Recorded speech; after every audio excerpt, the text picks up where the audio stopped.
अस्सलाम वालेकुम। रमज़ान मुबारक के महीने में हमें नमाज बाजमात का एहतमाम ज़रूर करना चाहिए, क्योंकि नबी करीम सल्लल्लाहु अलैहि वसल्लम ने इरशाद फरमाया अफ़ज़लुल आमाल अस्सलातु लिवक्तिहा, कि अफ़ज़ल अमल नमाज को उसके अव्वल वक़्त में पढ़ना है। तो अव्वल वक़्त में ये चीज़ आती है कि जमात के साथ पढ़ी जाए। कुरान मजीद में आया है कि अकीमुस्सलात वातुज़ ज़कात वरकाऊ मार राकीन, नमाज कायम करो और ज़कात अदा करो, रुकू करने वालों के साथ रुकू करो। रुकू करने वालों से मुराद ये है कि नमाज को जमात के साथ पढ़ा जाए, और नमाज को कायम करने का भी यही मतलब है कि नमाज को जमात के साथ पढ़ा जाए। रसूलुल्लाह सल्लल्लाहु अलैहि वसल्लम ने यह भी फरमाया कि जमात के साथ नमाज पढ़ी हुई अकेले नमाज पढ़ी से 27 दर्जे या 25 दर्जे ज़्यादा सवाब रखती है। हबीब मुस्तफ़ा सल्लल्लाहु अलैहि वसल्लम ने यह भी फरमाया है कि जो बंदा 40 दिन नमाज बाजमात पढ़ लेता है तो वो अल्लाह ताला उसको 2 चीज़ों से बरी लिख देते हैं। नंबर 1, अल्लाह ताला उसको निफाक से बरी लिख देते हैं, वो बंदा मुनाफिक नहीं हो सकता। दूसरा, अल्लाह ताला उसको जहन्नम से बरी लिख देते हैं कि अल्लाह ताला उसको जहन्नम से बचाएंगे। इसीलिए रसूलुल्लाह सल्लल्लाहु अलैहि वसल्लम ने नमाज बाजमात के हवाले से ये भी इरशाद फरमाया है कि मन समी निदा फलम यातिही फला सलात लहू इल्ला मिन उज़रिन, जो अजान सुनता है फिर वो मस्जिद नहीं आता, उसकी नमाज नहीं है अगर अकेला पढ़े। हाँ, उज़र अगर कोई हो तो फिर नमाज लेट पड़े तो फिर हो सकती है, वगरना जानबूझकर जमात से कोई रह जाए और बाद में पढ़े, उसको कोई अजर सवाब नहीं होगा। ये रसूलुल्लाह की हदीस का फ़हम है, मुहद्दिसीन ने बयान फरमाया है। एक मरतबा अब्दुल्ला बिन उम्मे मक्तूम सहाबी आए, उसने कहा अल्लाह के रसूल मुझे ये उज़र हैं, तकरीबन 7 या 5 उज़र उन्होंने बयान किए कि इन उज़रों की वजह से मैं मस्जिद नहीं आ सकता, क्या मैं घर में नमाज पढ़ लूँ? मैं नबीना हूँ, मुझे कोई लाने वाला नहीं है, अंधेरा होता है, रास्ता ख़राब होता है। तो इस तरह के उन्होंने 5-7 उज़र बयान किए। रसूलुल्लाह ने फरमाया ठीक है, आप घर में नमाज पढ़ लिया करें। बाद में वो वापस मुड़ा, अल्लाह के रसूल ने उसको आवाज़ दी, फरमाया क्या हल तस्मा निदा, क्या आप अजान सुनते हैं? उन्होंने कहा जी सुनता हूँ। तो आपने फरमाया फिर फ़हल्ला, फिर जल्दी आ, फ़ाजिब, फिर उस अजान का जवाब दे जमात के साथ नमाज पढ़कर। तो उस सहाबी ने कहा अल्लाह के रसूल आज के बाद मैं जमात से नहीं रहूँगा। उस सहाबी ने फिर बाद में कभी जमात के साथ नमाज नहीं छोड़ी। तो ये आता है कि उन्होंने फिर सुबह की अजान वो ही कहते थे। तो इस तरह हज़रत इमाम सईद बिन मुसय्यब के बारे में आता है, उनको कोई बीमारी थी तो डॉक्टरों ने कहा कि आप जंगल में चले जाएं तो आपकी बीमारी दूर हो जाएगी। उन्होंने कहा मैं जंगल में चला जाऊंगा, बीमारी तो मेरी दूर हो जाएगी, लेकिन मैं जमात के साथ नमाज कैसे पढ़ूंगा? लिहाजा मुझे बीमार रहना मंजूर है, जमात के साथ नमाज छोड़ना नहीं मंजूर, इसलिए मैं बीमार रहकर जमात के साथ पढ़ूंगा। मैं तंदुरुस्ती ऐसी तंदुरुस्ती की मुझे ज़रूरत नहीं है जिससे मेरी बाजमात नमाज छूट जाए। इसी तरह इमाम सईद बिन मुसय्यब के बारे में आता है कि उन्होंने 40 साल तक किसी नमाजी की गर्दन को नमाज की हालत में नहीं देखा, मतलब कि उन्होंने पीछे वाली साफ में नमाज नहीं पढ़ी बल्कि अगली साफ में नमाज पढ़ी है।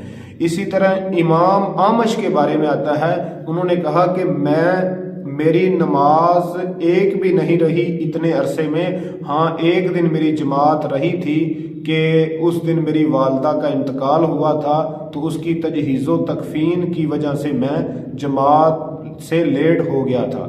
तो जमात से रहने का तसव्वुर सहाबा में, मुहद्दिसीन में तो पाया ही नहीं जाता था। हमारे बहुत सारे नमाजी हैं जो नमाज तो पढ़ते हैं अपनी मर्जी से। कुरान मजीद में है फ़वैलुल लिल मुसल्लीन, तो नमाजियों के लिए हलाकत है, जहन्नम है। तो इसकी तफसीर में ये भी बयान किया जाता है कि वो नमाजी जो अपनी मर्जी से नमाज पढ़ते हैं, सुस्ती की बिना पर जमात से लेट नमाज पढ़ते हैं। तो आज कल के मुहद्दिस वक़्त जिनका नाम डॉक्टर फजल इलाही है, अल्लामा इहसान लाई ज़हीर शहीद रहमतुल्लाह अलैह के भाई हैं, उन्होंने एक किताब भी लिखी है, नमाज बाजमात की फजीलत। उन्होंने इतनी मोटी सी किताब लिखी है, तो उनका अपना अमल मैं आपको सुना देता हूँ। हज़रत मौलाना अबू बकर कुदूसी साहब हैं, एक बड़े अच्छे मतलब के मुफक्किर भी हैं और आलिम भी हैं। अबू बकर कुदूसी साहब सोशल मीडिया पर बहुत मतलब के दीन का काम करते हैं। तो इन्होंने एक वाक़या तहरीर फरमाया था अपने सोशल मीडिया अकाउंट पर कि डॉक्टर फजल इलाही साहब, हम एक घर में थे, क्योंकि ये आपस में रिश्तेदार भी हैं, तो इनकी फैमिली आपस में इनका बड़ा करीबी ताल्लुक़ है, रिश्तेदारी है। तो फरमाते हैं कि एक दिन हम इशा की नमाज से पहले घर में बैठे बातें कर रहे थे, तो अजान हो गई, तो हमने नमाज की तैयारी शुरू कर दी। डॉक्टर साहब ज़ईफ़ुल उम्र हैं और उनको कुछ चोट वगैरह भी आई हुई है, तो उन्होंने मतलब कि हम तैयारी करके मस्जिद मोहल्ले की करीब थी, वहाँ चले गए।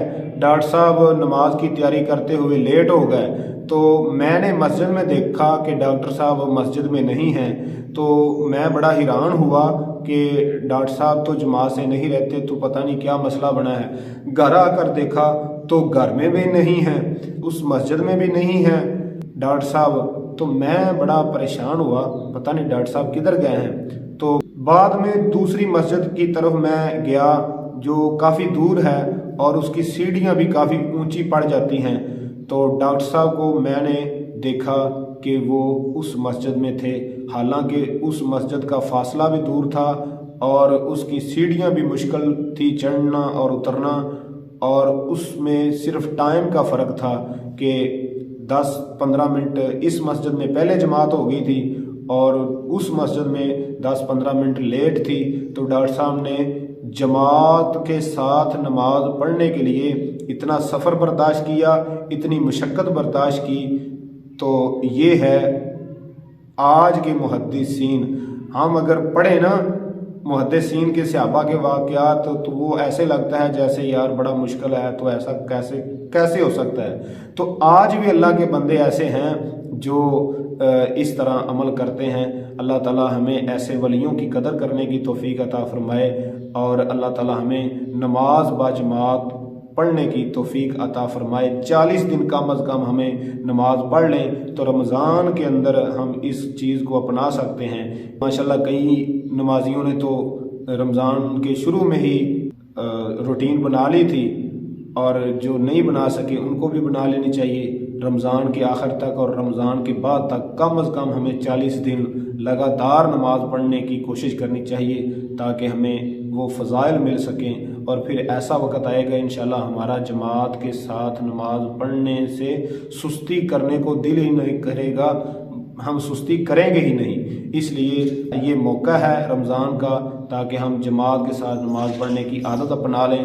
अल्लाह ताला अमल की तौफीक अता फरमाए। अस्सलामु अलैकुम।